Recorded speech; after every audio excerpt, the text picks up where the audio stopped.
Welcome to another episode of China Update, where I provide you with the most up-to-date political, economic, and geostrategic analysis on the world's number 2 economy. My name is Tony. Let's jump in. Okay, happy Thursday, everybody. The EU leaders have arrived in Beijing for their one-day summit, the first of its kind in 4 years. We will unpack the outcomes, or lack thereof, if that be the case, of the talks in the coming days. For now, as the talks take place, let's examine the most salient developments and statements made in the lead-up to the summit. It seems that expectations should be low. One unnamed senior EU official reportedly told US-based Politico, quote, "I think we need to be slightly realistic that there's not a kind of single outstanding deliverable which will be crowning the summit," end quote. The Politico piece added that the EU officials were slightly taken aback when Beijing never came to them with a draft joint statement, a move typically expected of the host country. Quote, "Even though EU officials would probably have declined the draft, Beijing's move still speaks volume to how little hope it has in trying to seek common language with Brussels," end quote. Hong Kong-based South China Morning Post, in a piece today titled "Thorny Issues to Dominate as Tense Ties Reflect Sober Realism," writes that 8 EU commissioners visited China in recent months, teeing up narrow technical deals, some of which are bearing fruit. An EU-China working group on export controls met for the first time on the 26th of October, for instance, while similar formats on market access for European firms in China's wine and spirits and cosmetics sectors will convene before the end of the year. But EU leaders, the outlet writes, Ursula von der Leyen and Charles Michel, declined the opportunity to sign other non-ready agreements proposed by Beijing, quote, preferring instead to use valuable FaceTime with President Xi Jinping and Premier Li Qiang to push them on the prickliest geopolitical and commercial issues of the day, end quote. UK-based The Financial Times reports that the EU is to press China on industrial overcapacity at the summit, with an unnamed senior EU official reportedly saying Beijing was realizing overcapacity was causing a backlash and that Europe was still keen to persuade China to address the issue itself. The official told the outlet, quote, "Trade defense instruments are a blunt instrument. To use them is always a failure of finding a solution.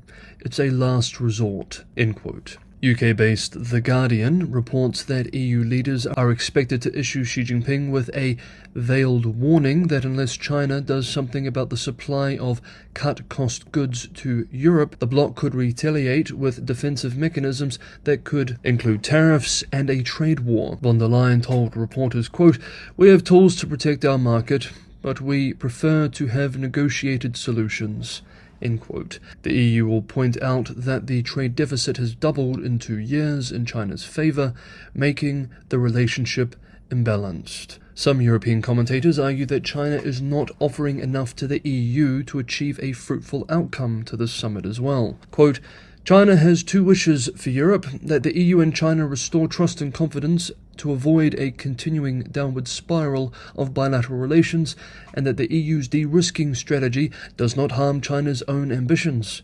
For China, Europe remains an important variable in its relationship to the US. Altogether, there is a mismatch in the Chinese proposal to the EU ahead of the summit. On the one hand, China has made only limited, if not non-existent offers to Europe. On the other hand, its representatives across the continent have been intensely lobbying all capitals to make the summit a success by showcasing the 20th anniversary of the EU-China strategic partnership," end quote. Okay, these are the European voices. Now let's examine the Chinese side. In a speech in the lead-up to the talks, China's top diplomat Wang Yi unpacked Beijing's official view on the relationship. The themes are familiar, and frankly, some Europeans may find them frustratingly patronizing. Quote, "From a formal perspective, the EU's de-risking policy largely appears to blindly follow the diplomatic route of the United States, which doesn't align with European interests. Despite the US and Europe's different positions on China, there is a gradual convergence in rhetoric and both sides are leveraging their dominant international mechanisms globally to collaboratively advance the de-risking process against China. This implies that Europe is compelled to sacrifice its own interests in China to serve the strategic objectives of the US. End quote. State media has been beating a similar drum this week. State-run The Global Times, for example, wrote yesterday, quoting a Spanish communist politician from the so-called United Left coalition and a member of the European Parliament since 2019, as expressing, quote, "Unfortunately, in recent years, we have seen how the EU's approach to China has been influenced more by US pressure than by our own interests. Washington is dragging the EU into its imperialist agenda of confrontation with China.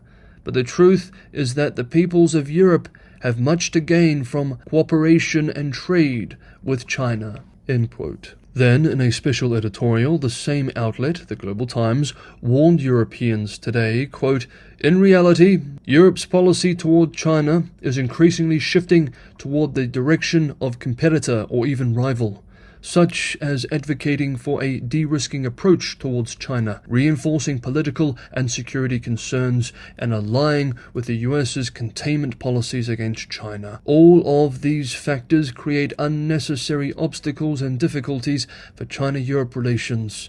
If this continues, there is a real possibility that China and Europe would turn from partners into rivals, despite being an outcome neither side wishes to see. Europe must address this significant issue of cognition and realize that a comprehensive strategic partnership is the only accurate and proper positioning between China and Europe.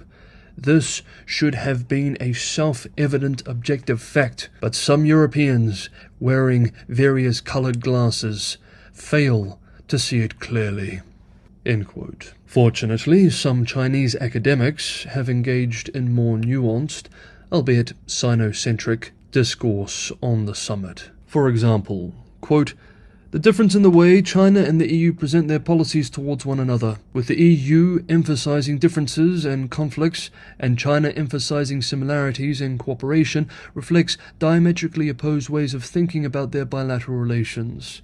China hopes to reduce the risk of conflict by looking for space for cooperation through a search for common ground, while retaining differences, whereas the European side hopes that by facing problems squarely, it will find opportunities for their resolution, which will then lay the groundwork for political cooperation. Within Europe's strategic autonomy, safeguarding Europe's vision of a self-proclaimed rules-based liberal international order, upholding the authoritativeness of European norms and consolidating the transatlantic values alliance are its major concerns. Against this backdrop, the inevitable clash of values between the two powers that are China and Europe, which adhere to different social systems, ideologies, and civilizational ideals, is bound to occur in the context of the above-mentioned EU perspective and will manifest itself through concrete confrontational incidents. For our country, the de-risking from China rhetoric that is currently in vogue in Europe is actually quite deceptive and dangerous. Its ambiguity is largely intentional on the part of the Europeans. China should understand the true intentions of their de-risking from China rhetoric in light of their growing geopolitical awareness." End quote. One more EU-China development before we move on. Italy has formally notified the PRC that it is withdrawing from Xi Jinping's flagship Belt and Road Initiative. Yesterday, at an event in Rome, Foreign Minister Antonio Tajani explained that the pact, quote, "has not produced the desired effects and is no longer a priority," end quote, adding, quote, "there is now an official G7 policy called de-risking. The US had made it clear to the present Italian government that participation was incompatible with Italy's position in the G7, end quote. The formal decision to quit comes 3 months after Prime Minister Meloni confirmed that her government was considering a pullout. Next up, a shocking Politico piece on Xi Jinping and Beijing's elite politics. Hey everyone, if you're getting some value from today's episode, I have a massive favor to ask. One of the best ways to help this channel grow, giving me the opportunity to put more resources into it and incrementally improving its quality, is to like and especially to subscribe. A little over 45% of regular viewers are currently not subscribed. Subscribing and hitting the bell notification is one of the best ways to help the channel grow. And for anyone who wants to help me keep the channel financially sustainable, it relies primarily on subscriber support and not corporate sponsorship. Patreon and Buy Me a Coffee links are in the description below. At the very least, if you think this is a good episode, please hit that like button. Thank you so much everybody for the ongoing support. Next up, timed for publication on the eve of the EU-China summit, US-based Politico's EU office has published a sensational article about Beijing elite politics called "China's Xi Goes Full Stalin with Purge." The piece pushes many unconfirmed rumors from recent months, citing unnamed senior sources in the Chinese government. It is impossible to judge the veracity of the claims made in the article, but if accurate, it is quite an incredible set of developments. The piece does not have a byline. However, many commentators believe that it was written by Editor-in-Chief of Politico Europe, Jamal Andolini, who was former Beijing bureau chief for the Financial Times. The article writes, "Something is rotten in the imperial court of Chairman Xi Jinping.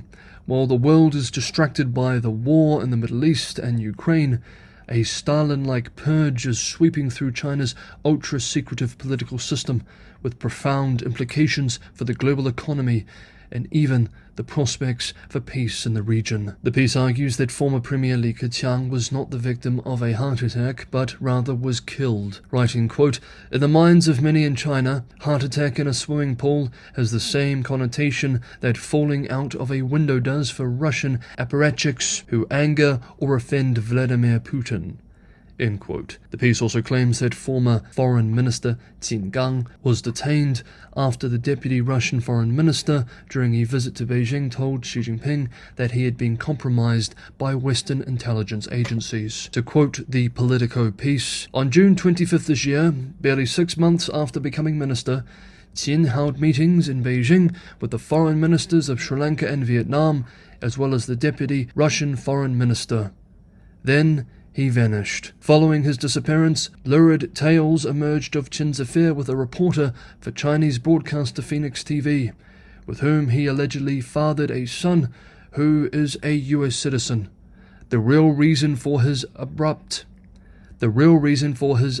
disappearance was Qin's involvement in a much more serious scandal. According to several people with access to top officials, the Russian deputy minister's message to Xi included allegations that Qin and relatives of top rocket force officers had helped pass Chinese nuclear secrets to Western intelligence agencies. 2 of these people claimed that Qin died either from suicide or torture in late July in the military hospital in Beijing that treats China's top leaders." End quote. The piece concludes by saying that a mood of propaganda has grown in the capital. Quote, "One senior Chinese finance official who speaks fluent English and is a regular fixture on the international conference circuit told Politico by email that he could no longer attend an upcoming event outside China and was unable to speak on the phone. An associate of this official said he was currently being investigated for being too close to America and possibly a spy." End quote. Of course, these are all extraordinary claims. Like I said, we cannot assess the veracity of any of them, and analysts are currently debating whether or not they are accurate. Quote, "I advise some level of skepticism about some of the specific claims in the article, as the unnamed author, or a brave editor, also does. Given the opacity of the Chinese system, it is impossible to confirm these accounts definitively. Would Xi really sack his hand-picked foreign minister just a couple of days after a trip from Russia? Wouldn't there at least be some period of investigation before doing anything? I do agree with paranoia extends into all parts of the bureaucracy and economy, and seems to have tarnished anyone seen as too westernized or too close to hostile Western forces, and that is useful for anyone talking with PRC interlocutors at conferences or forums. to understand. End quote. Okay, that is today's episode of China Update. Thank you so much, everybody, for watching. Have a good Thursday, and I will see you all tomorrow.